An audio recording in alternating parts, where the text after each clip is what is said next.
Hi, welcome. This is Dr. John DeMartini. This is one of the most amazing and inspiring shows that you can listen into. If you want to be on the edge of your seats, if you want to open up your heart, if you want to expand your mind, and you want to meet incredible people, stay tuned because you're just about to experience a transformative radio show that will change your life. And you're listening to the Dr. Pat Show that's coming up right next. Welcome to the Dr. Pat Show. Talk radio to thrive by. Powerful, inspiring, and coming to you live, bringing you stories of people like you and me, busting through and living life full out. Get ready to dare to wonder what your life would be like if you knew you could not fail.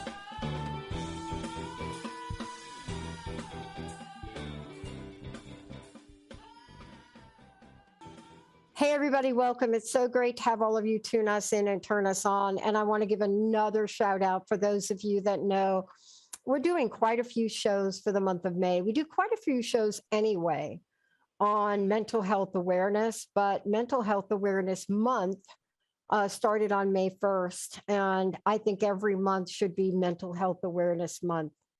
And the reason that this is so important to all of us is because many of us come through and we come from families where we have a history of this. And on the Dr. Pat Show, which you're listening to, and on Transformation Talk Radio, you will hear all of our hosts and people that are so acutely aware. However, what we've just gone through for the past 3 years, in some people in my profession would say that there hasn't been something quite like this at a mental and emotional level that hit the family unit together so strongly. And they're comparing that to World War II. And what they're saying is that we have been so close together in isolation for 3 years, pretty much, that we're just starting to begin to understand the repercussions of all of that. And so today, what I want to say to all of you is, if you see a friend of yours drinking too much, or you see a parent of yours recreational drugs too much, the first place is compassion. That's the first place, because underneath that, a majority % of the time, there is wounding. Some of it's deep, some of it not. But we seek to comfort ourselves. We seek to do it. And in isolation, the comfort became drugs, alcohol, food, and addiction to a whole lot of other things. Today's show, and it was just a conversation, I guess, that really got me thinking here before we came on with Dr. Gregory Little and his, how should I say it? Let me just call it his latest book. I don't even know if it's his latest book. But you all have heard me talk about and actually ask a question, because it's really a phenomenon that I'm seeing. And the phenomenon started, I guess you could say it started a number of decades ago with the introduction of comic books. I know, don't laugh. This really is a conversation about origins of the gods with Gregory L. Little. But think about this. What were we in need of so desperately on the onset of film, but especially in the world of ideas and imagination? What were we so hungry for? And what are we still so hungry for? If you take a look at where we are now and you ask yourself, how does it almost, not quite post-pandemic, but how is it that the top grossing movies and the most anticipated films are not films of the heart? There's nobody flocking to go see Love Story right now. But what is it that we're hungry for? But here's the question that I'm going to talk with Gregory about, because he covers it in his book. Did the idea to create these characters come from us, or was there the idea and energy of this kind of phenomenon, imagination, gods, skinwalkers. Oh my gosh, you just name it. Earliest forms of shamanism. So think about it. Which came first, chicken or the egg? Dr. Gregory, great to have you here. Thank you. I appreciate it. Good introduction. By the way, I was a mental health counselor in my early years for 5 years on a prison mental health unit where we had convicted offenders that were all having mental health problems, the schizophrenics and bipolar, et cetera. Did that for 5 years and was a substance abuse counselor before that for some time before I got certified as a psychologist. So this is a good time for people to reflect on that too. Yeah. It's a tough time for people. It's tough. Now I got a really interesting question for you, because I just had like an aha moment. My friend Jean Houston would say, "Oh my God, you had a tipping point moment." How did two people like us,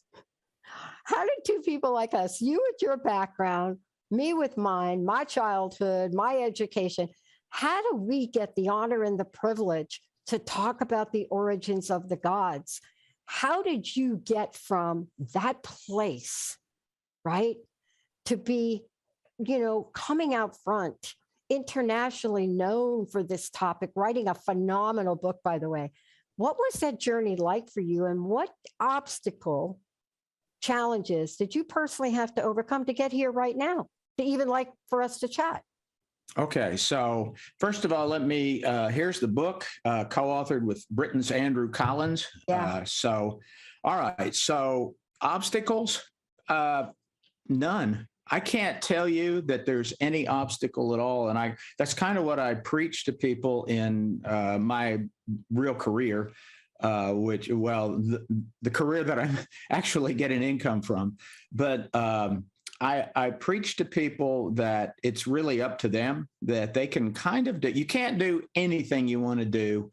You can't become anything you want to become. We all have limits. A guy that's 5 feet 5 inches tall is not going to become a center in the NBA. It isn't going to happen. You can't do it. You just can't. No, a guy that's 5'5" might be able to become like a point guard in the NBA, but I don't think that any 5'5s have ever done it. So we have limitations that are caused by genetics and other things, but people can do pretty much what they want to do if they really have an interest in it. And so I really started in this. I've given this a lot of thought lately for a number of reasons, not just because I've talked about it on a few shows, but back in 1972, when I entered graduate school in psychology at what was then the University of Memphis, I had a major professor in psychology, had a PhD from Vanderbilt. His wife was a psychiatrist with an MD from Vanderbilt University. They took me under their wing. Actually, they started this process in 1970 when I very first met this professor. And I was being trained in the field of psychopharmacology. At that time, 1972, there were several kind of new age, people call it new age rages, whatever, but one of them was spoon bending and key bending. Uri Geller was kind of in the forefront with that. The idea of pyramid power was around then, that you could put objects in a pyramid that was built according to specific instructions, and it would do things like sharpen razor blades, or it would keep food fresh over a period of time. There were lots of claims made about it. Also that plants could have feelings. People were doing trance channeling. And that psychiatrist and psychologist took me to literally probably a couple hundred trance channeling sessions over the next 4 or 5 years. And they took me to lots of key bending and spoon bending parties. We did experiments in the laboratory on pyramids and pyramid power. We used the instructions. These were in the lab, the psychology labs, which it's very, very scientific. We also did experiments with plants. We were never able to bend spoons or keys with our mind. We saw people do it. We were not able to do it. We found that pyramid power was not exactly what it was supposed to be. We'd build the pyramids and then put the razor blades in them. They rusted and so on, just like you'd expect. We did find that plants did have feelings. That's a long involved story that involved experiments, but that's kind of when I got into it. I had an interest in UFOs before then, but I really wasn't able to do a great deal with it until I got my doctorate. Then I shoved all the professional stuff. I still did it, but I shoved it to the side and wrote my first book, which was called The Archetype Experience. And it was a follow-up to Carl Jung's last book, which was published in 1959. It was called Flying Saucers, Things Seen in the Sky, Modern Myth of Things Seen in the Skies. So that's kind of how I started in it, but I've never had anybody in the field say, hey, you shouldn't do this. Psychologists have a very wide latitude in the things they can look at and investigate. And in the UFO field, you've got all this weird mental stuff going on. People like abductees are claiming bizarre experiences with glowing creatures. You have the contactee experience. And then we have this long history of things like angels and even ancient aliens. And so all of that stuff, Andrew and I actually kind of wrapped up into a package, an explanatory package in the book, Origins of the Gods. And that's really where it came from. Yeah. But again, no one's ever said, hey, you shouldn't be doing this. Nobody. Well, but I have to ask the question because I love that you shared that journey and timeline. And first of all, thank you for what you and Andrew put together in here. Number one, thank you. Thank you for insisting on images. Thank you. Number two is that we as people, we are sometimes intuitively drawn to things. Let me just call it that. Why does somebody go to Arizona or Nevada and cannot help themselves but get there to glaze at the nighttime? Can't explain it to the wife. The kids don't want anything to do with it. There's no swimming there, but yet is drawn to it. And there are a couple things there's so many things I want to talk to you about, but your research, your research, Andrew's research, what you put together, it makes so much sense. And yet here we are. Here's where we are. Up until 2 years ago when they released the Pentagon report, let's just be clear, a little part of the Pentagon report, because they only gave us from this period of time, right? Mm-hmm. I can't tell you how many people I grew up knowing that were institutionalized, mostly by their husbands and family members, because they claim to see things, believe in something. And we're now at a place in time where when I pick up your book, I look at it with an open heart and a fresh lens. And for so many people, Gregory, the ability to do what you've done and bring this information to light is very freeing for people that pretty much have had a sense of it. For example, in your book, you have these crystals, the earliest, and they're not cracked yet into geodes, right? Right. Okay. I have 8 of them in my house. Why? I had no idea till I read your book about it. Why do I have 8 of them in my house? Why have I cut some of them open? What do they show on the inside? That's so fascinating. But the question really is, for me, is as you were writing this book, clearly a message that you and Andrew and others wanted to bring forth. What is your end game? What was your vision in communicating such amazing information?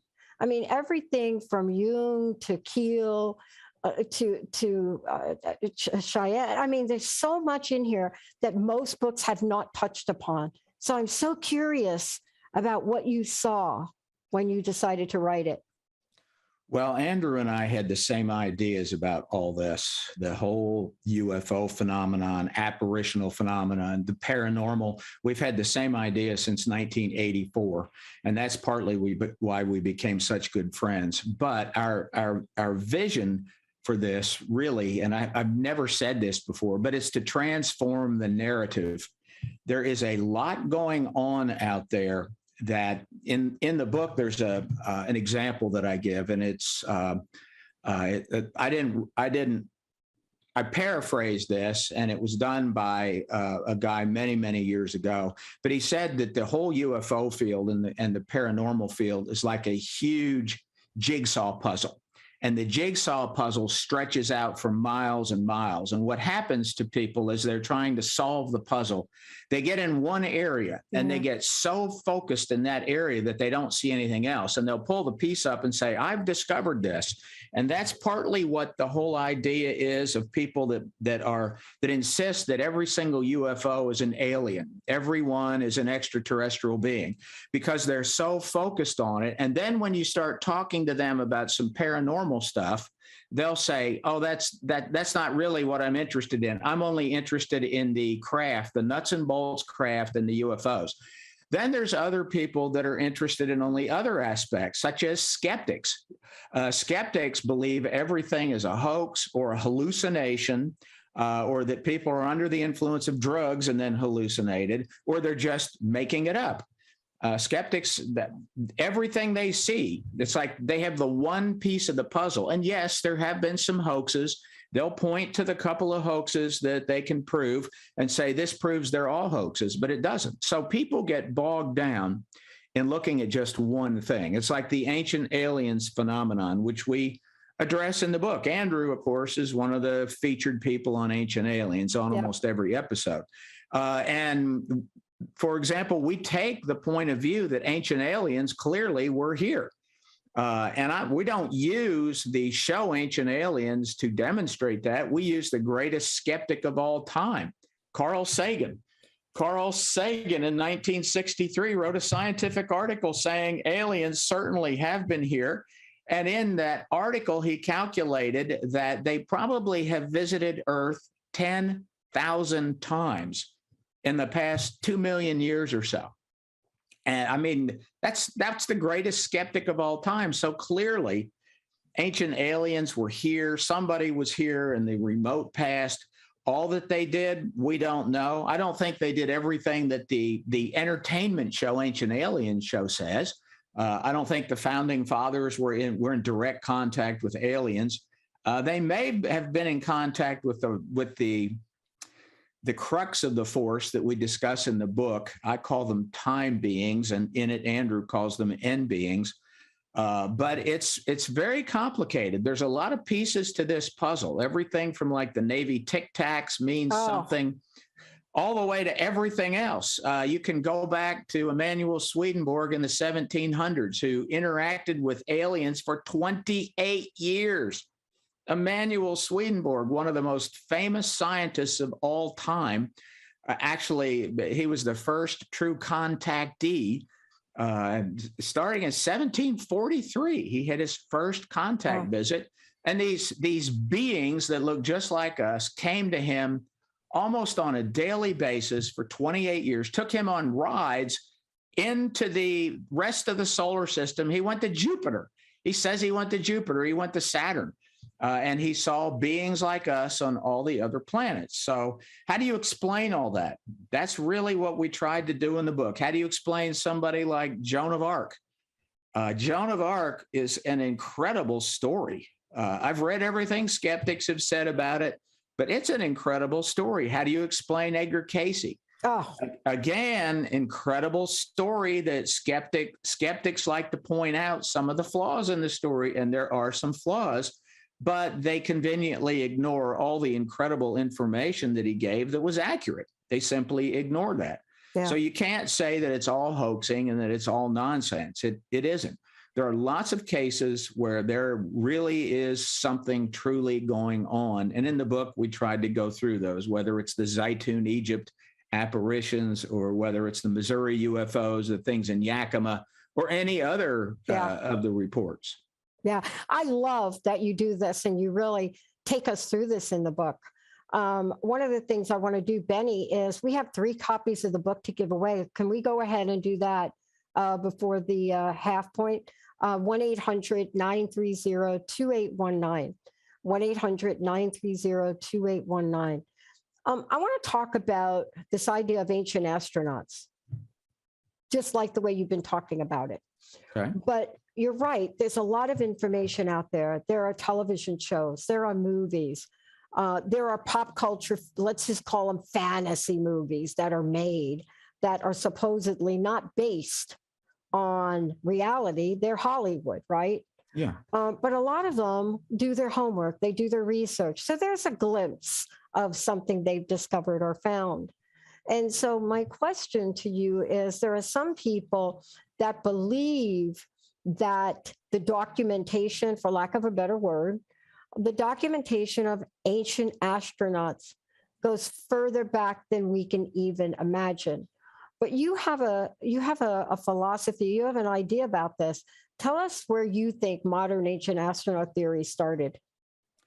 Well, I think the actual ancient astronaut theory started with Emanuel Swedenborg. That's really the beginning of it. I mean, you can say that the biblical reports of angels or the Vedic stories, some stories out of ancient Babylonia, you can say they're ancient astronauts, but none of those people, it's like the angels in the biblical times didn't say, oh, by the way, we're from Saturn or we're from Venus or we're from Mars.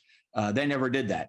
They were angels. They were messengers of God. They were beings of light. Actually, almost all the reports of beings associated with UFOs, they're encased or enshrouded in a ball of light, and they usually glow. They're sometimes translucent beings. So Emanuel Swedenborg really was probably the first true contactee and where the ancient astronaut theory started. Swedenborg's writings, which he wrote several books about his 28-year experiences. And in Swedenborg's writings, he said that the creatures, the beings like us who came from other planets, told him straight out that they've been visiting here for a long, long time and that they had affected the affairs on Earth. And that is why they were here now. And that really is what the contactee experience and what the ancient astronaut theory is all about. So that's actually the very first report that I can pinpoint. Again, it's 1743 when Swedenborg first met those beings. So before that, yeah, there were lots of people who said that the universe probably had life in it. Lots of people said that the planets were probably inhabited, but none of them were saying, oh, by the way, they're coming here too, and they're interacting with us. That pretty much begins with Swedenborg. I just don't know of anybody before Swedenborg.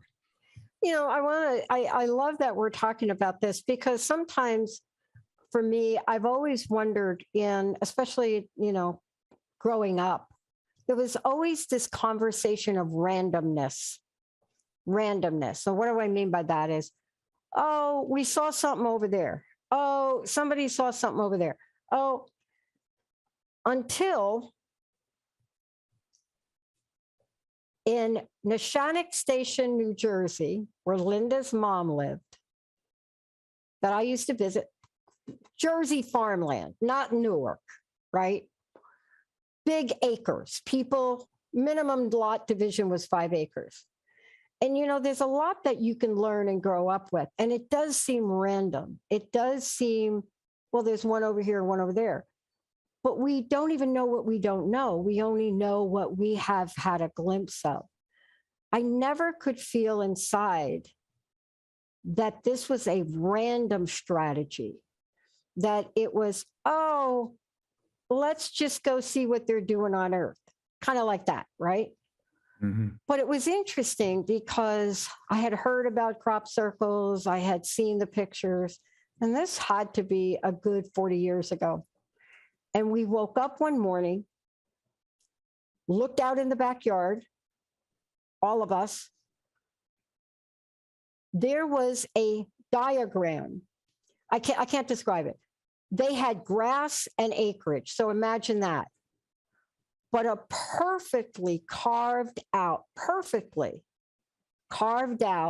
circle, perfectly carved out, another inner circle, a little something that the grass wasn't cut in the middle, and something came off of it. Now, when you grow up in a family like this, you think somebody got up in the middle of the night and turned on the sit-down mower and did that. that was so shocking. And I'm telling you, Linda's dad had the septic people over, wasn't even by the septic, but that never left our consciousness.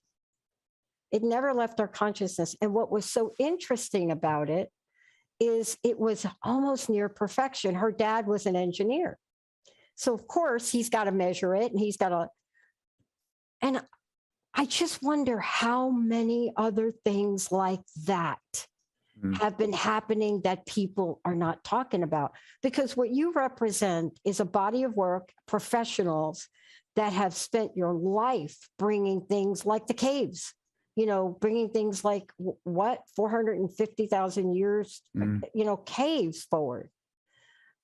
But I just wonder how many other people are like Linda, myself, waking up in the middle of central Jersey, looking out the window, not hearing anything through the night, and have that experience. Well, you brought up something interesting. And the first half of the book, which is what I wrote, has a heading, and the heading is All Things Are Connected. And it is a Native American, that's a Native American saying. Actually, that is written on some of the signs when you go into Native American mound sites. And there's a picture of one of the signs in the book at a Native American site. But okay, so the idea here of all things being connected, it means there really is no randomness to it. And another concept that's in there is synchronicity. Synchronicity means meaningful coincidence. It's a coined term by Carl Jung. Jung had talked with Albert Einstein some, and that's where the idea of synchronicity came from. And it simply means a meaningful coincidence, something that is connected by the real meaning of the experience, such as somebody important to you dies last night, and then that night they come to you in a dream. That is a meaningful coincidence. Now, a lot of skeptics will have an explanation for it, of course, but that's irrelevant. Anyway, chances are all of us have these experiences where things that we just don't notice them. And it's because synchronicity is a condition of awareness, and it's an awareness of seeing an interconnected net. And in the book, I talk about it like it's a spider web. Think of the universe as a giant spider web, which is actually what modern physics kind of says with string theory. Yep. So with a spider web, if you vibrate any little portion of a spider web, everything vibrates. Everything is affected by any vibration done anywhere in the spider web. So everything in the universe then is connected and interconnected, and there really is no randomness to it then. That's the truth. And even in physics, every act has a consequence, every consequence has a consequence, and on it goes. I think that genetics, let's get back to the ancient astronaut thing, genetics. Yeah. I mean, all things are connected. Where did we come from? What's the best evidence of it? To me, the best evidence that we probably are not seeing the truth about where we came from, the best evidence is genetics. The human genome is absolutely incredible, as is all animal life. It's all absolutely amazing. And when you understand all the symbiotic relationships that have to happen in our body, which probably a third of our body is made up of bacteria that has nothing to do with us. It's living on its own, but it serves a purpose for us. And without it, we would die instantly. We can't exist without all that bacteria in us. One of the things is mitochondria. They're in every cell in our body, and the mitochondria give us our energy. And they're actually the source of all the ancient DNA studies that have been done. Most people don't know that. It's not being done on human DNA. It's being done on bacterial DNA that we all carry in our cells. Another story, but it's too much to get into. But the truth is, in this idea, the Native American idea, which I really, really like, I like it a great deal. Obviously, I spent a lot of time in the book discussing it. All things are connected. There is a web that exists. The second book that I wrote is called People of the Web. And that was the whole idea. This web that Native Americans have talked about, everything is spiritual. Everything comes from the same source. They believed in a singularity at the beginning of time that split itself into three parts. Maybe we'll get into that after the break. But anyway, it's an amazing thing to think of. But I don't believe in randomness. There probably isn't much that's random. Yeah, that's what, it never made sense to me, even though, okay, there's a gap, but there's just too much in our lives that's systemic and systematic. I want to take a short break. When we come back, I want to talk about, okay, this is a word. We're going to begin the conversation. Ontology.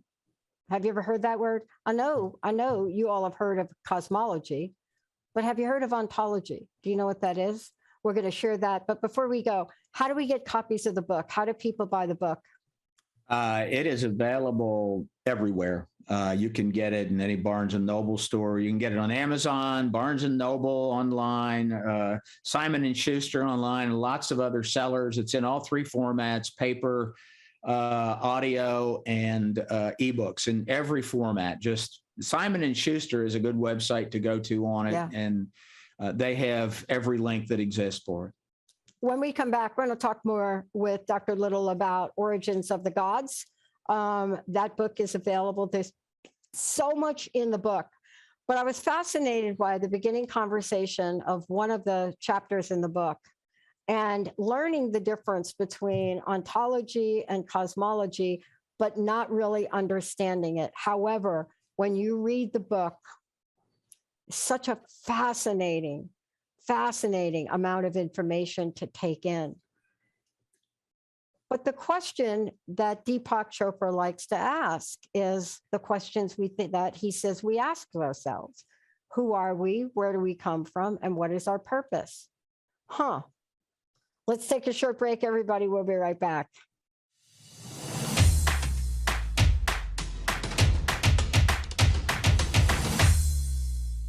Welcome back, everyone. It's so great to have all of you tune us in and turn us on. I have to say, with Greg, there's so much in this book. I can't even begin to tell you all. Those of you that have actually been gifted a copy of the book, you'll get to experience this yourself.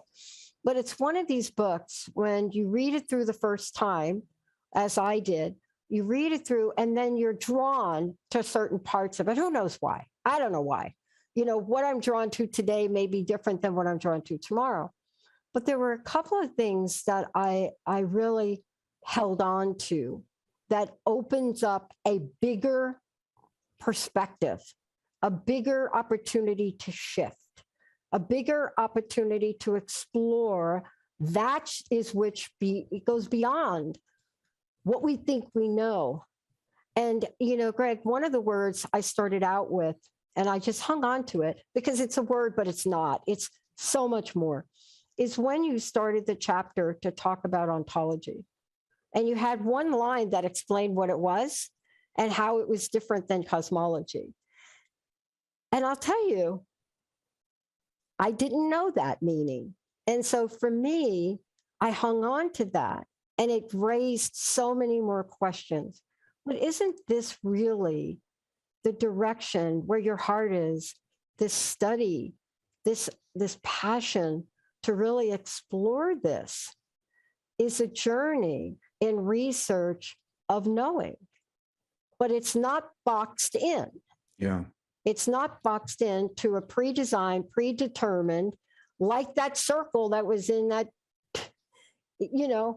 it's not boxed in, but yet all of us waking up wanted to discount the circle that a neighbor came over in the middle of the night and perfectly carved that out without anybody knowing. So can we talk about this for a minute? Well, yeah, ontology. Now, first of all, Andrew wrote that section on ontology. That's out of his section. Ontology is kind of the study of the nature of what we are in almost not mystical sense, but a deeper sense, as deep as you can go, actually. And for me, I have pretty much accepted the Native American mound builder and the Zuni, some of the Navajo, but it's mainly the Algonquin beliefs about the nature of everything. and where we came from and what it's all about. In fact, in the chapters on that, I used the same questions. Who are we? Where did we come from? Why are we here? Where are we going? What are we supposed to do? That is what I tried to answer there based upon the Native American beliefs. And to understand all that, you have to really go back to the point of creation with them. And creation's where it all started. So in their belief system, everything started with the singularity. And that word is the actual word that an ethnographer got from one of the most important shaman of the Cheyenne tribe. And I've told some of that story in the book, and I've told it in previous books. But they believed there was a singularity to start. That's the real thing. And it was pure spirit. It had consciousness and intelligence. It had purpose, but the meaning of that singularity, it's understanding it's impossible. It had some sort of primordial intelligence that goes beyond anything we can understand. And for its own purpose, for some reason, in their belief system and explanatory system, that singularity divided itself into two portions, almost like a yin and yang symbol, where you have a perfect circle, but it's subdivided by two other elements that begin to rotate.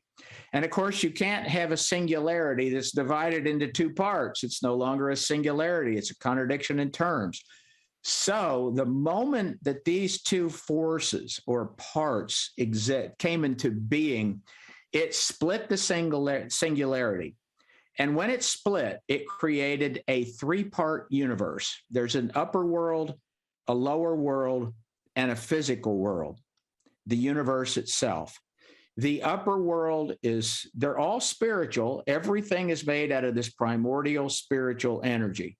So the upper world in this belief system is the force of creation. It is the force. People look at it like it's good, that it's all good, but good and bad is not really the issue here. The lower world, is dominated by this force of disorder, or in physics, you would call it entropy.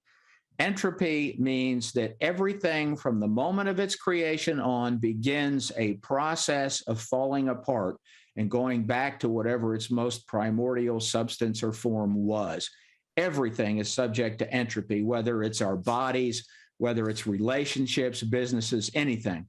So you have these two forces, creation or order at the top, you have entropy or disorder at the bottom, and then you have the physical world. According to this belief system, and this kind of sets up the summary of our entire theory, according to this belief system, the physical world, and let's just talk about Earth for a minute, because that's where we are. This world is a three-dimensional mirror, a physical three-dimensional mirror. And on one side of this three-dimensional mirror is reflected this force of creation or order. On the other side of this mirror is reflected the force of disorder and entropy. Remember, these are two spiritual forces. They're interacting and being reflected on this surface. Into this world came we three-dimensional beings. We were placed here. Now, if you actually read Native American stories about the beginning or how humans got here, you'll hear a lot of children's stories. And there's a real distinction you have to make here. Children's stories were told for moral purposes, to teach right and wrong, and actually just to have very interesting discussions with kids and with the general populace. There's also a whole cluster of beliefs in mythology called sacred stories. And the sacred stories were generally withheld from most of the ethnographers, the early ones. They were withheld from archaeologists that did the early studies on the Native American tribes, but we know a lot of them now. So the sacred stories tell what they believe is the real truth. So in the sacred stories, humans were placed here deliberately for two reasons. One is we are able to understand these two forces, the force of creation and the force of entropy, and the interaction of those two. And the second thing is we are here to maintain a balance between those two forces. We interact with them. They manifest to us in different ways. They are real energy forces that come to us in many different forms. They adapt culturally to us based on your culture and your expectations, your unconscious beliefs, and your whole idea system. They interact with us. But that's the idea. And so I like that idea. I like the way that they explained it. I've tried to explain it as simply as possible, and this is a thumbnail of it.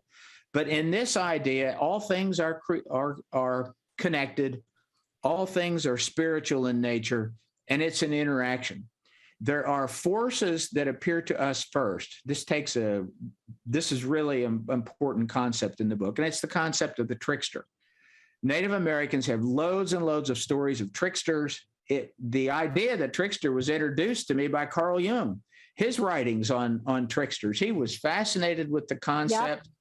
Psychologically, the trickster is supposedly there because we need something to blame for our own stupidity, for our own mistakes, for our own blunders as we move through this life. People would be, it's the trickster. You'd blame it. But there actually is an element to this that does manifest, the trickster element. Shamanism is all about interacting with trickster forces because that is what you encounter first. Yeah. Also the same thing that people encounter when they microdose with hallucinogens.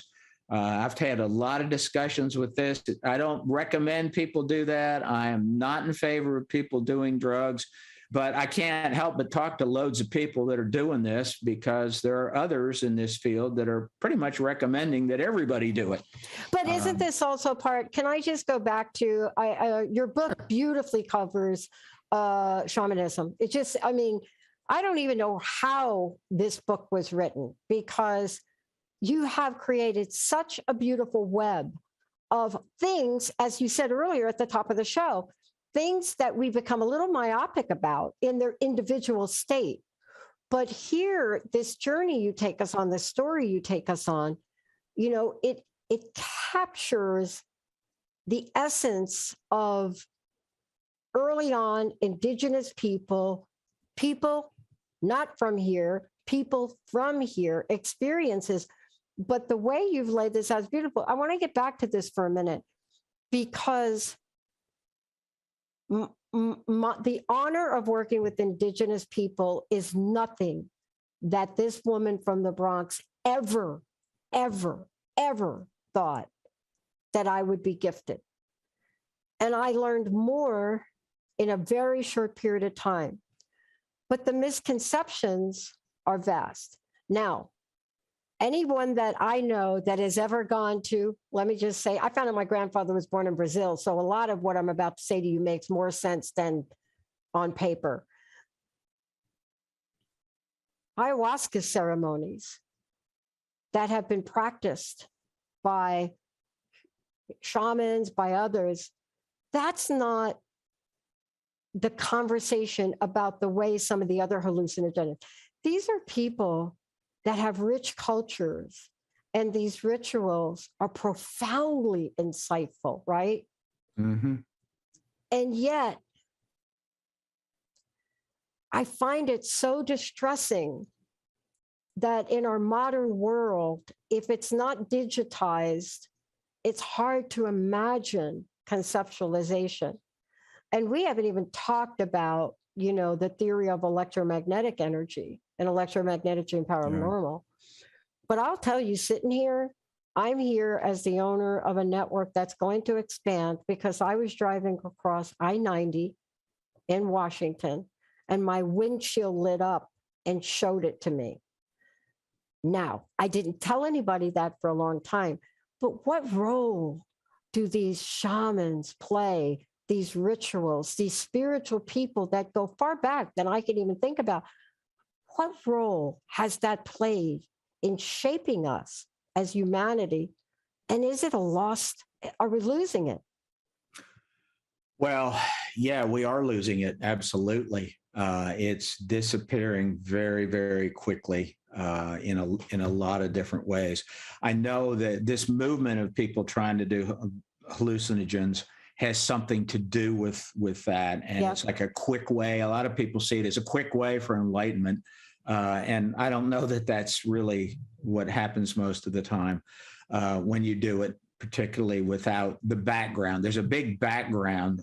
Before you start engaging in these rituals and wanting to know the secrets of the universe, it's a good idea to get yourself balanced and get your feet on the ground and make sure that you can come back to reality. Because no matter how spiritual you get, you're still going to chop wood and carry water, which is a famous quote out of a book. Before enlightenment, chop wood, carry water. After enlightenment, chop wood, carry water, because real life goes on. And that's something a lot of people forget. But this age now, people are living inside. We are not connecting with nature much. We're not connecting with the real spiritual world. In the book, we talk about the importance that nature and electromagnetic free zones where the only electromagnetic energy that's there is the Earth's natural ambient frequency known as the Schumann resonance. That is what you want to get in order to connect with these things in a good way. If you're in what I like to call an electromagnetic cesspool, which I'm in right now, I'm in an electromagnetic cesspool. Yes, sir. There's electric wires all through here. There's all kinds of cell Wi-Fi. Absolutely. Absolutely. So I can't really attune myself to the Earth's frequency. I'm not grounded. Some of the rituals we talk about in the book require that you're literally grounded in dirt in order to perform some of the rituals. And that's something that people aren't really going to do today. So we've gotten out of touch with this. We're getting more out of touch with it all the time. To some extent, our goal in this book was to kind of get people to understand this. There's always a counterculture at work. There are people that are trying to connect and get back to nature or whatever here. But we're trying to connect with them and explain to people how important it is that they maintain some sort of harmony with those two big forces I talked about, the force of creation and the force of entropy. And people can manifest that in their own lives. If you can deal with those two forces, you can pretty much deal with whatever has gone on in your life. That's a good self-help concept too. Freedom. Go ahead. I know we have a few minutes left, but that is so honestly, that's a powerful message. I'm so glad you took a few minutes to share that. I'm also glad that both you and I are saying the same thing. And I want to be very clear to all of you out there. The rituals we are talking about, the things that are in this book, they have been practiced for thousands of years by people. They do these things based on experiences, but also they do not do these things alone. The closest to alone you may get is when you have to step out on your own for your vision quest. And that doesn't come until after many, many, many other rites of passage. Greg, I want to thank you for today. The book is available everywhere. I want to spend the next couple of minutes we have left in having you share your message, perhaps about something I didn't ask you. Well, my whole life is about trying to get people to become better, to become the best version of themselves they can be. I'm best known in the field of treatment, trauma, substance abuse, parenting. I mean, I've been involved in criminal psychology and criminal treatment and the treatment of families for decades, since the 1970s. And that's my real area. And the truth is, even this stuff, the Indian mounds that I've written about, the paranormal, all of it serves the same purpose. All of it does. And it's to encourage people to be the best version of themselves they can be, and to be kind. If you disagree with something, if you disagree with something somebody says, you can agree to disagree. You can debate it. You can talk about it. But these are such divisive times, and people are really, really in a bad way right now. Do less digital stuff. Get off your cell phone some. Go out into nature. I'm a big fan of people going and visiting archaeological sites in the United States. There are loads of them. The most incredible earthworks in the world are in Newark, Ohio. Yeah. Newark, Ohio, folks. There's loads of others that are around, but oh my God, the stuff here is unreal. Go and visit it, reconnect with nature, try to reconnect with some of those ancient cultures. And it helps get you in balance. It helps get your life in balance. It's a good thing to do with kids. I'm working on a project now for parents to take their children out, and parents don't need to be an expert in Native American stuff or history. All you got to do is ask kids a few questions when you go to some of these sites. Like, what do you think they did here? Why do you think they built this? Why do you think they had more than one mound? Whatever. But it's become the best version of yourself. Be kind. There's no cost to kindness. All this anger today, and I've seen it forever. It's always been around, but it's a little worse today for obvious reasons. It's accelerated because, you know, there is so much power in the electromagnetic field and digital for so many good uses. Healing. We know about frequency healing. We know how frequency can, you know, just annihilate, you know, bacteria or viral things in the body. But what you're talking about is on the heels of a headline I read this morning, you know, digital distribution of hate and lies. That has never worked out except in places like Nazi Germany, for example. But we're in a new world and we have to learn how to remember the things you shared today. When was the last time all of you, not you, Greg, because I know you've done it, but please think about this. When was the last time you just took your shoes and socks off and walked out in your backyard, whether it's grass or sand? When was the last time you did that, right? Even if you don't walk and you just go out and stand there. When was the last time that you connected with that electromagnetic field of the earth? Greg, thank you so much. Again, how do we find out about you? How do we get the book? If you want to find out about me, Google my whole name, Gregory L. Little, put that initial in. Otherwise, you'll find football players. Greg Little's a football player. Obviously, football players are the most important because those always pop up first. But they do. You can Google me. All the information's there. You can find Twitter, Facebook connections there, and lots of other stuff. But that's the way. And the book's available everywhere. You can Google Andrew's name, Andrew Collins, and you'll find it, or Origins of the God. And it's been a pleasure. I appreciate it. Someday let's talk about substance abuse treatment and criminals and all that stuff. I hope you will come back. See where it goes. I'm going to ask you on live. I'm going to ask you live if you will come back and let's have a conversation about that. Okay.